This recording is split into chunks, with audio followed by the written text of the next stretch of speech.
Last night the Cardinals lost 23-20 on a game-winning field goal, but that's not what I want to talk about. The game itself, it was all right. I guess it was boring, but it was close, so that's something to. Anyways, the point of this: Marvin Harrison Jr. Finished the game with 6 catches, 66 yards, had 11 yards per catch, and had a touchdown last night. He had a terrible first half. Him and Kyler, they just weren't connecting within that entire first half, and it was really bad. And it just seemed like some mental mistakes that Marvin Harrison was making, like the catch that he wasn't able to hold on to, the drop that he had. Just I don't know what that was about. And then Kyler not allowing Marvin Harrison to complete his route earlier in the game, and then that just being an incomplete pass. Then the interception Kyler threw right to the defense. Marvin Harrison and Kyler didn't connect at all last night, which was really strange. It just seemed like this was the third. I think he's had a drop in every week, or Marvin Harrison. And it's already these conversations about Marvin Harrison being a bust. And my problem with that is it's only his second season, and it's 4 weeks into the season.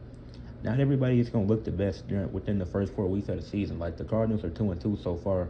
They could have been 3-1, but those mistakes they made early on is what cost them. And I don't even think it was because of the Seahawks defense is good, but they didn't lose that because of the Seahawks' great defense. They lost that because of undisciplined football from last night. That's why the Cardinals lost.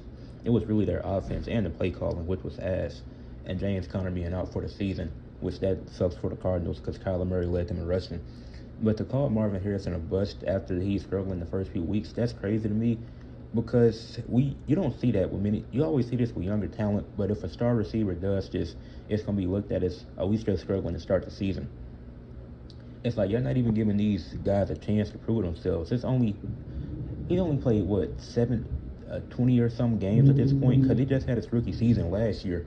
When Mike Evans struggled early on and within the first few weeks of the season, nobody said nothing. Of course, he's a veteran, so he's going to get a pass, but if you giving vets a pass for having a slow start, how come a second-year guy can get that same pass when the second-year guy has less experience than the veteran, and Mike Evans in this case? And I'm just using Mike as an example because he's one of my favorite receivers in the league, but he struggled early on to start last season, and there wasn't much conversation about that.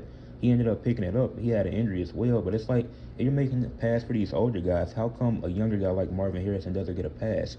He's already being labeled a bust, and he ain't even halfway through his second season.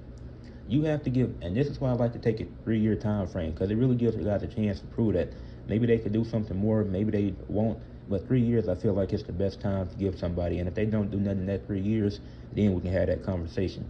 But Marvin Harrison Jr. isn't even halfway through his second season. We should not be having conversations about is he the biggest wide receiver bust ever. That is a stupid conversation to be having at this point in the season.